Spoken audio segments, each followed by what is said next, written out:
서부터 이제 로마서가 이어지게 되고 다음 달에 신약이 다 끝나지는데요. 이 로마서의 중요성은 뭐 많은 분들이 알겠지만 뭐 대부분의 목사님들이 성경책으로 성도님들에게 권면할 때 로마서를 많이 인용하고 저도 설교할 때 로마서에 대한 인용을 많이 하게 됩니다. 그래서 구약의 율법서는 레위기라면 신약의 율법서는 로마서다 뭐 이렇게 표현할 수도 있겠습니다. 그런데 중요한 것은 레위기에 있는 내용들이나 신약에 있는 내용이나 틀린다고 생각하면 안 되고 하나님의 구속사역적인 면에서는 같은 맥락이고요. 또 하나님의 율법적인 면에서는 전혀 변함이 없다는 거예요. 그렇기 때문에 그 변함없으신 하나님의 변함, 특별히 로마서에 있는 율법이 정통하고 다른 뭐 베드로전서나 요한 1서 3서에 나오는 내용하고 틀리다 뭐 이렇게 생각하시면 절대 안 돼요. 왜냐하면 로마서에 있는 것이 다 모든 것에 포함되어 있고 어디 아가서에 있는 말씀도 다 포함되어 있는 거예요. 그렇기 때문에 별개라고 생각하면 안 되고 성경체 하나님이 말씀하시는 우리에게 주시는 말씀이라는 거예요. 왜 이런 말씀을 드리냐면은 너무 로마서만 집중하여서 읽는 분들이고 로마서를 막 1000번씩 2000번씩 막 읽으시는 분들이 있어요. 로마서 빼고는 말씀이 아니다. 그래서 로마서 강해서를 막 쓰는데요. 13권짜리 강해서를 막 쓰고 막 그런 거를 보고 있어요. 근데 하나님의 말씀은 그렇게 어렵고 심오한 것이 아니에요. 하나님의 말씀은 단순하고 그 명령에 순종하는 거예요. 이 사도 바울이 쓴 책 중에 첫 번째 책이 로마서는 아니에요. 그러나 성경 제일 처음에 다윗의 이 사도 바울의 이 책이 첫 번째 나온 게 로마서이기 때문에 로마서를 쓴 바울에 대해서 좀 알아야 되는데 바울은 16권에서 17권 정도 신약을 쓰신 분이라고 알고 있죠, 우리가 대부분. 그런데 사도 바울은 성경책을 많이 기록해서가 중요한 것이 아니라 사도 바울이 하나님이 오늘 말씀을 읽은 것처럼 어떻게 택정함을 받느냐는 거예요. 그래서 1절 말씀이 예수 그리스도의 종 바울은 사도로 부르심을 받아. 사도 바울은 사도로 부르심을 받은 적이 없어요. 예수님이 직접. 그러나 내가 이방인의 종으로 세우셨다라는 말씀이 계시적으로 나타난 적이 있죠. 그렇기 때문에 사도 바울이 사도로 부르심 받음이 맞아요. 그래서 하나님의 복음을 위하여 택정을 받았다는 거예요. 담에색 도상에서 예수 그리스도를 만나서 거기서 예수님이 진짜 있구나, 예수님이 거기 정말로 계셨구나, 이거를 받아서 사도 바울이 변한 게 아니에요. 사도 바울은 가말리엘의 제자로 들어갔다는 것을 우리가 너무 잘 알고 있는데, 가말리엘의 제자라고 우리가 뭐 그냥 뭐 우리나라 뭐 하버드 정도, 서울대학교나 하버드 정도 되겠지 뭐 이렇게 생각하시는 분들이 있어요. 근데 어떻게 어떤 분들은 또 굉장히 비약하게 얘기하는 분들은 뭐냐면, 아니 무슨 로마 시대 때에 조그만 나라에 그 무슨 가물레 제단이 뭐 크냐라고 얘기하는데요. 그렇게 이해하시면 안 되고, 그 유대 정통에 따르자면은 이 가말리엘의 제자가 되려면 13세 이전에 모세 오경을 한 자도 틀림없이 외워야 돼요. 13세 이전이라고 하면 초등학교 6학년 전에 창세기서부터 이 신명기까지를 전부 다 외워야 되는 거예요. 한 자도 틀림없이. 그 외워서 끝나는 게 아니라 또 4명의 신학자들과 하루 왼종일 이 구약에 대한 율법에 대해서 어렸을 때 외치는 거예요. 계속 나누는 거예요. 그 문제에 대해서는 어떻게 생각하고 이 문제에 대해서는 어떻게 생각하고, 높은 경지에 이르는 그런 신학적인 구약에 있는 율법적인 것을 거의 다 외우다시피 해야 문화생으로 들어갈 수 있는 거예요. 그래서 13세 이전에 그래서 율법을 다 외워야 되고 모세오경을 외워야 되고 율법을 나누는 것이 16세 이전까지 나눠야 되니까 천재 중에 천재라고 할 수 있어요. 그래서 사도 바울은 예수님을 담에색 도상에서 만나서 그를 신으로 모신 것도 적잖이 있겠지만 하나님으로부터 완전히 변화된 하나님이 나의 주님인지 아닌지 분명하게 공부를 3년 동안 한 거예요. 자기의 율법과 하나님이 이 구약의 말씀과 어떻게 해서 택장함을 입었는가를 분명히 알았기 때문에 하나님께서 연구하고 하나님이 주신 말씀을 구약에 있는 말씀을 연구하고 그때 신약이 없었을 때입니다. 공부해서 내가 이방 민족의 사도 바울이 사도로 부르심을 받았구나 라는 것을 깨달은 거예요. 우리 성도님들도 내가 그냥 누구를 통해서 그냥 교회에 어렸을 때부터 나갔으니까 그냥 믿었다. 이것이 중요한 것이 아니라 예수님이 나의 구주인지 나를 택정함을 입은 사람인지를 분명히 알아야 됩니다. 굉장히 중요한 거예요. 그렇기 때문에 거룩한 백성으로서의 삶을 사는 사람이야말로 바로 사도의 직분을 받았다. 또 택정함을 받았다. 또 6절 말씀에 그들 중에 예수 그리스도의 것으로 부르심을 입은 자다라고 얘기했습니다. 요즘에 많은 신학교에서 신학생들을 모집하는데 신학을 하자고 하는 그런 분들이 많이 없어졌어요. 그래서 요즘에는 이 미달 채우기도 힘들고 우리 나사렛 대학 같은 경우에도 33명 기준인데 15명 채우기가 힘들어요.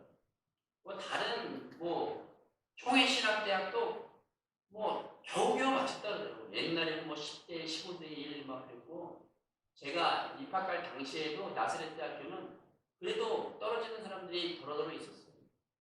그런데 그 받은 사람들 중에 정말 소명이 있나? 목사 안수를 받기가요.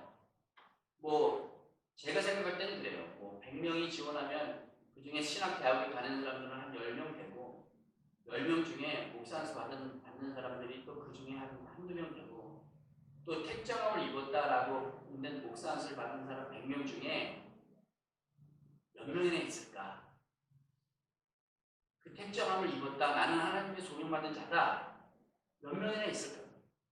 그런데 우리가 누구에게 떠밀려와서 그렇게 했을지라도 하나님께서 여태까지 인도하시는 길을 보면 내가 택정함을 입은 자였구나라는 것을 순간순간 깨달을 때가 있습니다. 왜냐하면 예수 그리스도님 우리의 주님밖에는 그럴 수밖에 없이 나를 이렇게 이끌었구나라는 마음이 생기기 때문입니다. 그래서 예수 그리스도의 은혜와 평강이 우리 안에 있기를 원하노라라고 권면하는 거예요. 사도 바울은 다메섹 도상에서 예수님을 만났지만 만난 곳에서 끝난 게 아니에요. 그럼 차라리 우리가 어디 길을 지나가다가 오늘 차를 타고 지나간다거나 어디를 걸어가다가 부처 얼굴을 보면은 부처를 믿게 되는 거예요? 아니면 다른 이방신들의 형상이 보이게 되면 그 사람을 믿는 거, 그 신을 믿는 거냐? 아니라는 거예요. 예수 그리스도의 사랑을 사도 바울은 분명히 경험한 거고 나를 택하셨다라는 것을 분명히 알아야 합니다. 지금 여기에 계신 모든 성도님들이 하나님이 나를 택하셨다라는 분명한 마음이 있어요. 은혜가 있어야 돼요. 그래서 내가 그것이 없이는 신앙생활에 있어서 첫 단추를 처음서부터 잘못 끼울 수 있다는 것입니다. 로마 교인들에게 옛날에는 이제 교회라는 자체 갖고 다 로마에 있는 교회도 다 가정교회예요. 가정교회에서 시작해서 이제 교회가 생겨지기 시작하는데 가정교회에 있는 사람들이 이 편지를 주면 그 편지를 두루두루 돌아가면서 이렇게 읽었던 거예요. 그 교회에 사도 바울의 편지가 왔대. 그러면 이제 그 교회에서 한번 읽고 또 그 다음 주에는 저쪽 교회에서 가정교회에서 읽고 저쪽 교회에서 가정교회 읽는데 그들에게 처음 건면한 말씀이 얼마나 중요하냐. 너희도 그들 중에 있어 예수 그리스도로부터 예수 그리스도의 것으로 부르심을 입은 자니라. 이거 얼마나 감사한 이 권면의 말씀인지 몰라요. 만약에 우리나라 교계에 아주 유명하신 목사님이 우리 뭐 유명하신 목사님도 중요한 게 아니라 정말 예수님께서 직접 우리에게 말씀하실 때 사랑하는 아무개야 내가 너를 불렀노라. 얼마나 감사한 일이에요. 이 말씀 하나로 말씀을 맞춰도 돼요. 그렇지 않습니까? 그 은혜만 알면 끝인 거예요. 끝인 거예요. 내가 너를 불렀다. 얼마나 감사한 일인지 몰라요. 얼마나 감사한. 우리는 민주주의라는 사회에서 살고 있어요. 민주주의라는 사회에서 살고 있기 때문에 우리는 이 종교의 자유함을 얻어서 자기의 그 신앙을 지킬 수 있는 것이 민주주의예요. 근데 요즘에는요, 개인주의가 됐어요. 개인주의. 민주주의도 이제는 뭐 민주주의, 사회주의도 사회주의보다 더 나쁜 게 개인주의. 저는 그렇게 생각합니다. 그러니까 신학도요, 자기 멋대로 해석하는 거예요. 자기 멋대로. 이것은 뭐 어느 한 교단을 비약해서 얘기하는 게 아니라 말씀드리자면 감리교 교단의 한 젊은 청년 목사가 이 동성애 큐어 축제에 가서 예수 그리스도의 이름으로 이 축제에 춤추고 하는 것을 축복드린다고 축사를 했어요. 지난주에 제가 예배를 드릴 때 빨간색 스토를 했는데 그 사람은 이 가운을 입고 스토리 무지개색 스토를 하고 입고 나왔어요. 그러니까 또 옆에는 또 합동지구 목사 젊은 또 청년이 또 있었고 무지개색은 뭐를 뜻하냐면은 퀴어 축제의 그것이 무지개색이에요. 그런데요, 그것이 자기는 감리교에 있어서 그것 때문에 제명당할지 몰라서 갔을 때 가서 그 목사는 2년간 정직 처분을 받았어요. 근데 기자들에게 뭘 얘기하냐면 이 감리교가 나를 징계한 것은 인류 기독교 역사상 최악의 처벌이 될 것이다. 부끄러운 것이 될 것이다 라고 기자들한테 얘기했어요. 그 친구는 그런 식으로 하나님의 사랑을 선포할 수 있어요. 그런데요, 저도 그분의 생각과 틀린 게 없어요. 하나님은 그들과 함께 있어요. 그러나 죄를 분명히 해야 된다는 것. 지금 왜 이 말씀을 드리냐면 오늘서부터 로마서가 이루어지는데 12장까지, 9장까지죠. 9장까지 예수 그리스도의 사랑과 율법이 나오는데 그 사랑과 율법이 우리가 공부하거나 이 큐티를 할 때 무엇이 하나님의 정의인가, 무엇이 하나님의 법인가, 무엇이 하나님의 사랑인가를 분명히 알아야 돼요. 제가 예당교회 담임으로서의 역할을 감당하는 것은 죄의 분명한 구별을 가르쳐드리는 것이야말로 제 사명인 거예요. 그렇기 때문에 죄의 속성이 나도 성경 퀴어 축제하는 그 분들을 사랑해요, 사랑해요. 그러나 죄라는 건 분명히 얘기해요. 죄라는 건. 하나님의 죄는 분명하다는 걸 외워야 돼요. 이것뿐만이 아니에요. 제가 그런 얘기를 들었지만 이것뿐만이 아니에요. 우리 교단에 제가 중고등학교 다녔을 때 나사렛 교단의 교리와 장려에는요. 극장에 가는 것이 안 됐어요. 지금은 개정이 어떻게 됐는지 제가 자세히 들여보지 못해서 모르겠는데 극장 가는 그때 당시에는 이제 외국 선교사님들이나 우리 영어를 좀 한다 하시는 분들이 이렇게 해석을 해서 그대로 미국에 있는 것 그대로 이렇게 썼기 때문에 극장에 가는 거 반대하는 극장에 가면은 나사렛 교단 정도로 뭐 이렇게 배제한다 이렇게 써져 있었어요. 그래서 우리 그때 당시에 제가 중고등학교에 있을 때 윤문기 목사님이 지금 안중교회의 담임 목사님이신 윤문기 목사님이 그렇게 가르쳐줬어요. 그래서 왜 그랬을까 생각을 해봤더니 나중에 대학교 때 선교사님들한테 얘기를 공부를 영어 시간에 공부하면서 깨달은 게 뭐냐면 미국의 극장 가는 거하고 우리나라 극장 가는 거하고는 완전히 틀려요. 미국에서 극장 가는 거는 젊은이들이 극장 간다고 거기다 차를 대놓고 거기서 거의 문란한 생활을 하고 거기서 젊은이들끼리 서로 이렇게 사랑을 나누고 그런 데가 극장이라는 거예요. 그러니까 하나님이 원치 않는 형태, 그러니까 우리나라로 따지면 뭐 그때 지금은 당구장이 좀 건전해졌지만 당구라는 게 좀 옛날에 제가 중고등학교 다닐 때 당구장 가면 노는 애들 막 이런 식으로 했을 때 미국에서는 극장 가면은 그런 거다라고 해서 극장 가지 말라고 쓴 거예요. 그래서 아마 개정이 된 걸로 저는 알고 있습니다. 나중에 제가 내일 새벽 기도회나 아니면 주일날 광고 시간에 다시 이거 조사해봐서 다시 하겠습니다.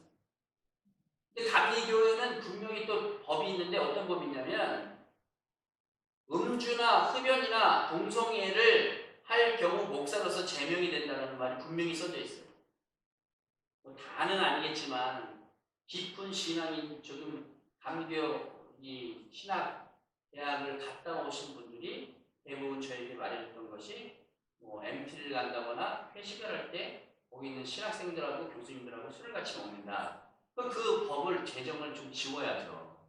뭐 술 취하지 않는다라든지 뭐 이렇게 좀 법을 좀 리버를 좀 쉽게 좀 쓴다든지. 그 법은 정확히 정해져 있으면서 그 법을 지키지 않는 교수님들이나 목사님들이 있다는 거예요. 로마서를 읽을 때 우리는 로마서에 있는 하나님의 법과 하나님의 사랑이 어떤지 분명히 알아야 돼요. 하나님은 이 모든 인류를 사랑하시는 거 맞아요. 하지만 하나님의 법대로 하나님의 법으로 사랑하는 거예요. 하나님 너무 하시는 거 아니냐? 막 이렇게 제가 예전에 김효우 교수님, 도울 선생님께서 했던 거를 제가 약간 강의한 거를 내가 듣고 참 말은 좋다라고 생각해서 요한복음 강의, 로마서 강의 이게 많이 들었었어요.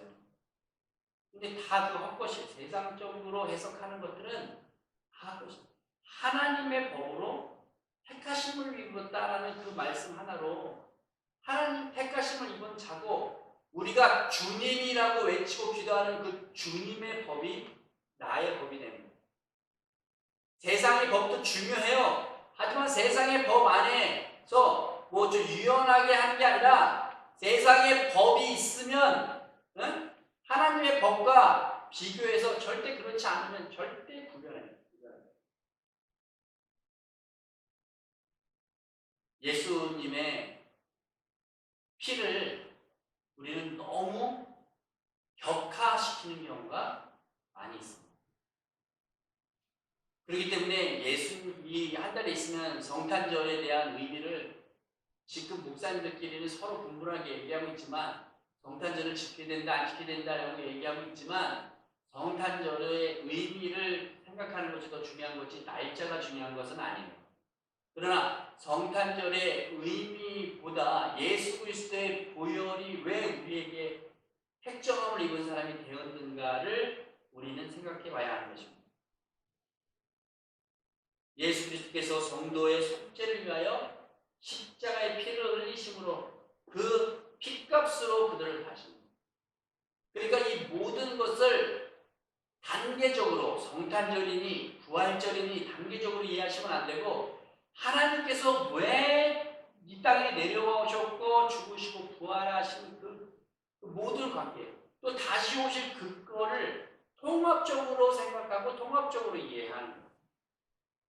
그래서 구분져서 노는 것이 아니라 할로윈이라는 것은 성탄절 한 달 전에 이 마귀의 축제를 하는 거예요. 죽음의 축제. 이제는 그 죽음의 축제가 이 성탄절보다 훨씬 더 인기가 많아요. 이 죽은 것을 젊은이들이 그림을 그리고 이태원에 가면 밤새도록 성적이 문란한 행동을 하고 거기서 클럽이니 술집이니 자리가 없을 정도로 할로윈 파티 때 클럽에 자리 하나 마련하는데 조그만 테이블 4명 앉는 테이블에 1,000만 원, 2,000만 원 하는데도 그래도 그 자리가 없어서 못 간다는 거예요. 세상은 변질되고 있고 점점 더 악해지고 있어요. 그랬을 때 우리 예당교회 성도들은 예수 그리스도의 구속사 사역과 나를 택하심을 입은 것에 대한 분명한 지혜와 지식이 또한 성령 충만함이 나의 마음에 있고 내가 그것을 기름 부음을 받으신 것을 또 전달하는 전달자로서의 역할을 해야 하는 것입니다. 히브리서 9장 12절 말씀에 염소와 송아지의 피로 아니하고 오직 자기 피로 영원한 속죄를 이루사 단번에 성소에 들어가셨느니라. 그러니까 예수 그리스도의 피는 영원한 속죄를 의미하는 거예요. 중요한 말씀입니다. 고린도전서 6장 2절 말씀에도 값으로 산 것이 되었으니 그런즉 너희 몸으로 하나님께 영광을 돌리라. 무슨 값으로 사셨어요? 예수 그리스도의 피값으로. 우리는 기도할 때 이런 말 자주 하죠. 예수 그리스도의 피값으로 사신 교회. 이번 주일날 우리 부활절 감사 예배를 드리면서 대표 기도로 우주영 교수님이 대표 기도를 드리는데 대표 기도 내용 중에 예수 그리스도의 피값으로 산 교회에 대하여 감사를 드립니다. 아주 그 키워드가 아주 은혜로운 마음이었어요. 제 마음속에 이렇게 바뀐 거예요. 로마서를 오늘 1장과 2장인데 내일은 3, 4장이고 1장과 2장을 준비하면서 그 의미가 굉장히 오늘 이 낮에 가슴속 깊이 들어와요. 디모데전서 2장 14절 말씀에 그가 우리를 대신하여 자신의 주심은 모든 율법에서 우리를 구속하시고 우리를 깨끗하게 하사 선한 일에 열심하는 친백성이 되게 하려 하심이라 그랬습니다. 하나님은 모든 불법에서 우리를 구속하셨다. 우리를 깨끗하게 하셨다. 선한 일에 열심한 친백성이 되게 하려 하시며 그러니까 이 우리 수동태로는 하나님께서 우리를 깨끗하게 하시고 선한 일에 열심히 깨끗하게 하시고 속죄하셨다고 우리가 할 능동태적인 방법은 선한 일에 열심히 있는 친백성, 선한 백성. 제가 이 화요일날 설교할 때 말씀드렸죠. 저는 신자라는 말을 별로 안 좋아하고 성도라는 말을 좋아합니다. 성도라는 말을 왜 좋아하느냐? 바로 이 말씀이 있어서 그러는 거예요. 선한 일에 열심히 있는 사람이야말로 하나님이 우리에게 주신 은혜를 값지게 바치는 나의 일생을 바치는 사람이 되어야 하는 것입니다. 그렇기 때문에 깊은 은혜의 그 발자취를 따라가는 사람이 되어야 하는 거예요. 깊은 은혜의 발자취는 바로 예수 그리스도의 보혈이 나에게 있어서 택정함을 입은 것이다 라는 것을 깨닫는 사람. 보혈로 말미암아 좀 쉽게 얘기해요. 초등학교처럼 얘기하면 예수님의 보혈 때문에 내가 구원받았다. 그것을 깨닫는 사람입니다.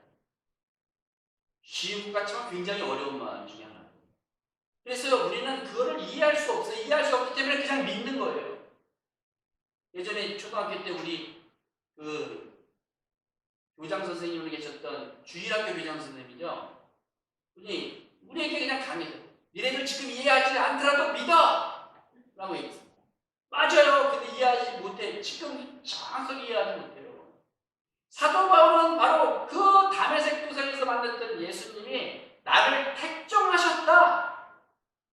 무엇 때문에? 주의 은혜로. 내가 한 거 하나도 없고 주의 은혜로 나를 택하셨다. 지금 이 온라인에 계시거나 지금 이 자리에 앉아있는 우리 사역자들 우리 4명 전부 다 하나님에게 있어서 택정을 입었고 사역자들은 내가 이제 선한 영향력을 하는 백성이다. 나는 하나님의 사역자들은 분명히 깨달아야 될 줄로 믿습니다. 그래서 성도를 그래요. 성도는 오직 그분에게만 순종하는 거예요. 그런데 여기서 조심할 건 개인적인 생각으로 순종하면 안 돼요. 하나님의 율법으로 순종하는 거예요. 그분이 좋아하는 일을 해야 하는 거예요. 좋아하는 일이라는 것 자체도 하나님의 율법 안에서요. 그가 하나님께 영광을 돌리는 일과 어두운 데서 불러내요. 그의 기이한 빛에 들어가게 하신 자의 아름다운 덕을 선전하시기를 원하노라라고 고린도전서 6장 2절 말씀에 나와 있습니다. 오늘 7절 말씀에 성도로 부르심을 입은 모든 자에게, 제가 아까 전에 로마 교회에는 저기가 있었다 그랬죠? 다 가정교회라고 그랬죠? 그러니까 거기는 지금 악한 세력이 드글드글한 곳이에요. 이 로마에 가기를 원했던 사도 바울도 분명한 하나님의 택정함을 입은 성도로서 내가 이거를 내가 로마에 가서 빨리 전달해야 되겠다. 그 전달을 해야 되는 마음에 앞서 먼저 편지를 보낼 거예요. 그러면 그 고난받고 힘들고 어려운 상태에 있는 그 성도들이 이 성경책을 읽으면서 이 성경책이 아니죠. 편지를 읽으면서 무엇을 느꼈을까? 성도로 부르심을 입은 모든 자에게, 할렐루야, 성도로 부르심을 입은 모든 자, 성도로 부르심을 입은 모든 자에게 라는 그 표현이 좀 이 마음으로 와닿기를 주님의 이름으로 정말 권면드립니다. 이 말씀을 마치고 말씀을 마치겠습니다. 좀 길어졌는데, 첫째로 성도는 구별받은 사람입니다. 여기서 구별이라는 의미는 바리새인과 같이 외적인 경건이나 외식을 말하는 것이 아니라 죄악의 삶에서 벗어난 영적인 구별한 사람. 두 번째로 정결함을 입은 사람이라는 뜻입니다. 그 의미는 그리스도의 피로 말미암아 의롭다 하심을 얻는 사람을 말하는데, 바로 로마 교인들이 의롭다 하심을 얻은 구별한 사람입니다. 그러나 한 성도에게는 그 이름에 마땅한 삶을 살아야 할 의무가 있는 거예요. 자기 할 거 다 하면서 교회에 와서 그냥 밝은 얼굴로 목사님 은혜 받았어요 라고 해서 끝나는 게 아니라, 목사님 은혜 받았어요 라는 말은 중요하지 않아요. 하나님께 은혜 받은 사람은 하나님의 말씀대로 실천하는 것이 가장 중요한 거예요. 그래서 우리는 특권을 누릴 수 있는 사람들이, 하나님이 받으신 특권, 이 70억 인구 중에, 지금 73억이라고 그러죠. 73억 인구 중에 진정한 그리스도인이 얼마나 있을까? 생각해봐야 돼요. 그리고 정말 내가 하나님 앞에서 내가 구별된 사람인가, 구별되지 않은 사람인가, 분명히 알아서 그 분명한 의미대로 하나님의 빛의 길로 가시는 성도님 되시기를 주님의 이름으로 축복드립니다.